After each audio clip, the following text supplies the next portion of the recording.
Okay. Hello everyone. This is Kira's show here, and for this,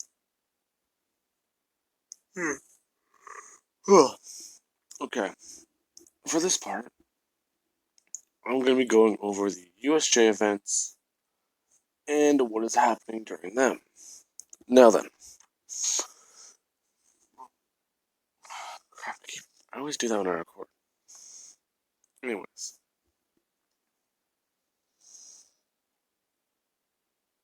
okay, everyone's getting on the bus, and everyone's doing that. And after Deku would explain that, after Deku had talked to Nezu and gotten everything sorted out, Snipe would apologize for shooting him in the back. Deku would have just told him that it's cool. It doesn't happen very often. Usually people just try and hit him with knives or use their quirks in certain combat ways. And Snipe would just say that that's pretty... okay. Snipe would just say that that's weird. Anyways. After all that happens and gets sorted out, this is when Deku. He would hop on the bus and they'd be all on the way to the USJ. Everyone is asking about Deku's quirk and how it is it's very resourceful. So they're asking if it's two quirks or if it's one quirk or what's going on with that. Deku would say that it's actually just one quirk.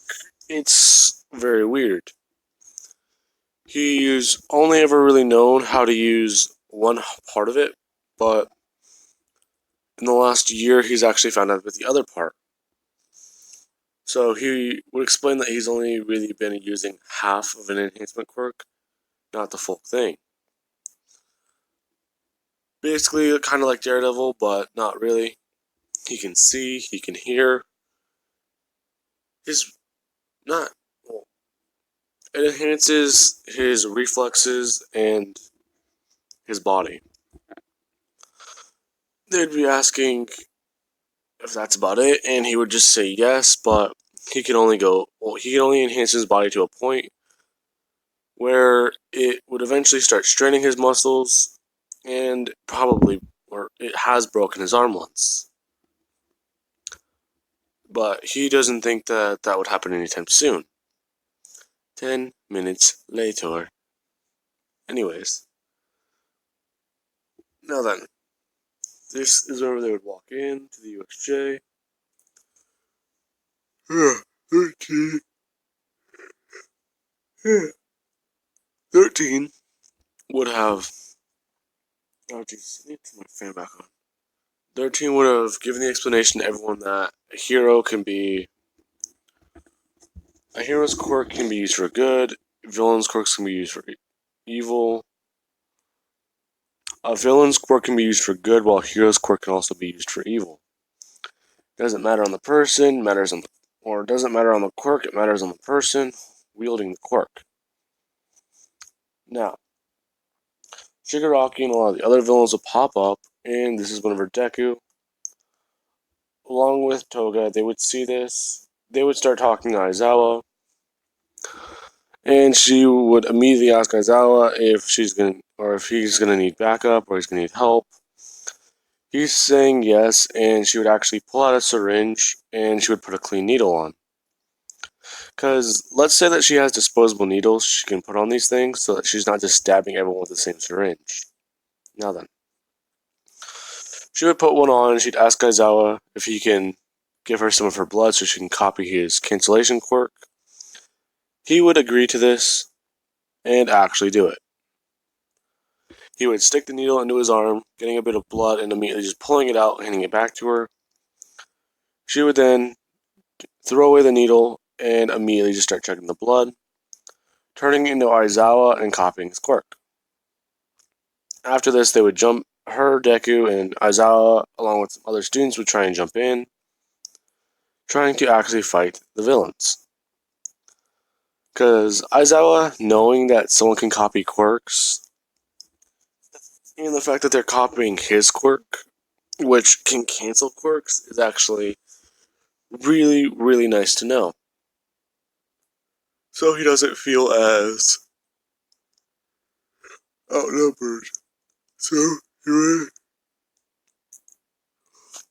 he wouldn't feel as outnumbered, so he would have actually allowed them to fight and try and hold their ground. Now, everyone will be teleported away into different areas. Deku and Toga are actually falling, and Deku and her are about to hit the water, but Deku would hit the water as Toga would actually get caught by Sue. Deku would start swimming over to the boat as she would have actually helped him back up by just wrapping her tongue around him and pulling him in before the villains can get to him. Now, because of this, they're asking what they should do, and Deku's just saying that they need to hold on to him because this is not going to be, or this might get a bit destructive. They would ask what he means. He would pick both of them up and just leap as much as he can back over the shore, actually creating a smaller crap, I forgot what it's called. Whirlpool. It's still pretty powerful, but it's just smaller. Now then, after getting back to shore, this is whenever Shigaraki and Kurogiri would actually see them. They would immediately go over. Toga still basically, well, it would have worn off by now, but she wouldn't look like Aizawa, but he would immediately go to grab her, and Deku would have grabbed him by the wrist, actually breaking it. As soon as that would happen, Shigaraki would have called in the Nomu, and the Nomu would immediately start trying to attack Deku. Deku is literally just using full cowling as much as possible to try and... He's going at 35% comfortably, I believe I said. But he starts cranking it up to where he's uncomfortable and then where it's actual muscle tear and very much strain. So that would be about 55%. So about near Prime All Might. But that's still not enough. So he's just fighting this thing, he's doing all that, and he's holding it off. And this is whenever eventually he would be caught because his reaction time, he can only react faster and see things a bit faster because of the way his eyes are. But there is one little flaw in that. His body still moves. Well, before he got One for All, his body still moved at normal human speeds. Now Deku would have to always find a way to quicken his quirk or his reaction time. But the Nomu was always just, it's unpredictable like Deadpool, so it would actually be able to damage him and actually throw him around quite a bit. But Deku, he would be holding this thing off until it punched him through a building and he cannot get up anymore. He would start going to stand up and people are just telling Deku to stay down. It's not worth it. And they're gonna kill him. As Deku would just immediately have his eyes. Well, not, let's just say his eyes just turn red. Not his entire eyeballs would just turn red as he would start charging back at the Nomu, screaming. Everyone's confused as he just keeps screaming and trying to attack this thing, and it just keeps punching him over and over again, but he will not stop. He's punching it, and he's actually going at about 65% to around near Prime All Might levels, throwing around as much shockwaves as possible, and actually surprising everyone with the amount of power he's showing off. Shigaraki would have said that that's not going to work, but Deku would have eventually worn down, or not worn down, but he would have eventually gotten to the point where the Nomu, it would have actually, not overwhelm his shock absorption, but it would get to the point where Deku is essentially just throwing punch after punch, And the Nomu's just standing there taking it, as Shigaraki is saying that this kid has finally gotten. He doesn't know if this is a second, he doesn't know if this is a second wind or his dying breath. As Deku just keeps screaming and punching at the Nomu, just sending shockwave after shockwave, actually knocking quite a few people over in the process. He would then actually cock his arm back as much as he can, charge it up to 100% and just throw a punch at the Nomu. Whenever this happened, that is whenever Deku would have finally he wouldn't snap out of his senses, but he would just be screaming at the Nomu over and over again as All Might would finally arrive. Now he's just watching as Deku just keeps using his broken arm along with his good arm to fight the Nomu. After this would happen, Deku would eventually pass out, but he would have fallen over. Aizawa's injured, Deku's injured, 13 is injured, everybody's injured. Just kidding, it's only those three. All Might would fight the Nomu, just like how he did in canon. And this is whenever Deku would eventually wake up in the nurse's office, surrounded by a lot of people from 1A. Now then. Ooh. This is whenever Deku would be given the explanation that he kind of overdid it, and he'd ask what she means, and she would say that it's pretty impressive, kid, because you managed to still fight with a broken arm, 8 broken ribs, if not 10 cracked ribs, and a fractured spinal column. And what I mean by fractured is the Nomu actually kind of cracked his spinal column, along with a lot of torn ligaments in his arms, legs, back, shoulders, and his chest.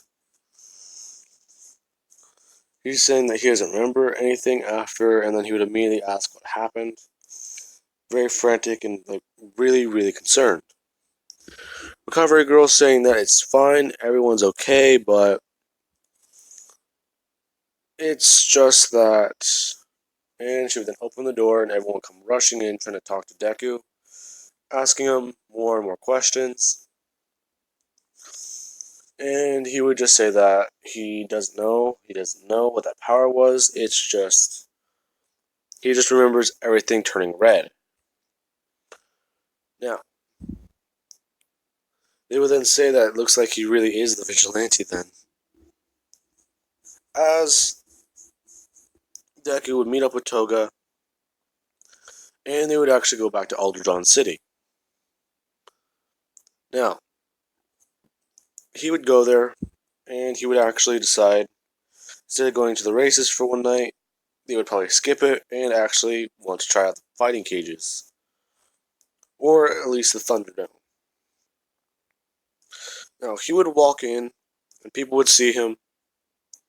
They would see him wearing a bandana. They would immediately just say that that's the Vigilante, and they don't know what they should do, because he's here to stop all this. As he would just tie the bandana around his face stronger, or making it to where it just won't fall off. He would then take off his shirt and his jacket and just walk into the ring. People are confused, and Toga's sitting there in the stands cheering him on, as everyone around them would immediately look at her. Deku would immediately just charge up to 40% of full cowling and snap his fingers, creating a shockwave that would get everyone's attention. He would then say that he is the Vigilante and he is here to challenge people. Recently, he has found something that has pissed him off, and he just wants to fight strong people. Now then, for the next 3 hours, Deku would be fighting, and he would probably take down 129 guys, as they were all just, they were basically like low-level street thugs, but the amount of them was good enough. Deku would eventually say that that wasn't really fun, and they didn't really seem very strong. Now, after saying that, they would immediately go back to the garage in the city, get the car, and go to the races. Whenever they would get there, they would see that not only is Ida there in his blacked out hairstyle and his very, very punk look, Kirishima, Bakugo, Asui, and Jiro and Denki, and Kirishima, or Kaminari, Denki Kaminari is his name. I'm an idiot. They're all there, and they're all just like in disguises, along with Momo, as they would say that there can't be any way that Deku races here, right? Ida's saying that he saw him before, and it's really true, as they would see Deku's car drive onto the arena. They would then watch as essentially there's two people in the car, and they're trying to figure out which one is Deku. Because not only are they both wearing actual masks this time, they're both wearing goggles. They're still wearing the same outfits, but they're just wearing different masks. They're saying that this can't be right. Which one is Midoriya? Or which one is Deku? Because they're both, like, Toga uses this chance to train her quirk by copying Deku's, along with getting some actual combat experience and just genuinely having more fun in one day than you could possibly think. Now, they would begin the race, and this is whenever everyone would watch as not only is Deku not using his enhancement quirk, he is actually just, he's driving the car as Toga is actually just using Deku's reaction speed quirk to actually just go around getting gasoline and just fighting people. Now, after the races, this is whenever everyone would actually go up to Deku, and they'd be asking him as he's checking his tires and his wheels to see if everything's good, along with checking the engine if he is actually Midoriya. He would turn around and he would look at them, and he would just lift up his mask, saying that it's surprising to see everyone here. He expected Ida, but he's glad everyone showed up.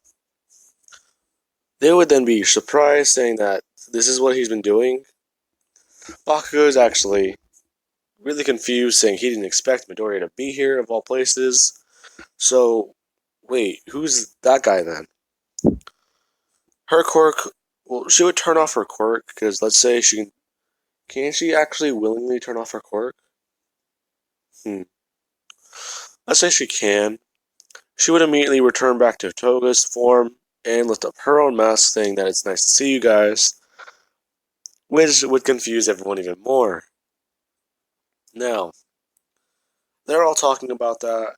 Ito wants to scold Deku, but Deku's looking like, you... What is the word? Criticizing bitch. He would say those words purely to Ida. Ida would be confused, asking what he means. And Deku would then say that you criticize me for being here, yet you come here to find me. Now, what does that make you? Ida would then realize what he means as he would try to somewhat calm down, or try not to do that anymore. Because he's still got a lot of Ida's personality from canon, but he just likes to go out and have some fun every once in a while. So he would just run to the city. Because it would just make sense. Now, because of that, everyone's asking a lot of questions about the car and why it's so tanky and why it's so armored and how he got all that stuff. He would just say he found the car in a scrapyard one day and they started working on it. And he actually got a lot of the metal that's currently covering the car from the entrance exam. They're asking what he means, and he would give the whole explanation. And he would then ask if they would like to get some cars or pieces for the next race. Now then, people, Jiro would not say no, but I could see her literally just being like that guy with the flaming guitar. So, I want to say they would all try and decline, but Bakugo is actually really curious to try out being on the car. So he would ask Midoriya if he can be in the next race. And Deku would agree. Anyway, guys, I'm going to be leaving this part off of here. And I just wanted to add that extra last bit at the end, after the USJ, which will basically mean that Bakugo would actually be there in Aldridge to actually fight with Toga and Midoriya. And I wanted to bring everyone else in because I feel like if you just leave 1A out of this Mad Max style era, then you don't really have anything. If you just like leave the entire city out of the story, because you can use it for anything now. I can just like, hey, this event happens here, anything like that. Now, I'm going to be leaving this off of here, and I hope you guys have enjoyed the video. Goodbye, guys. That never works.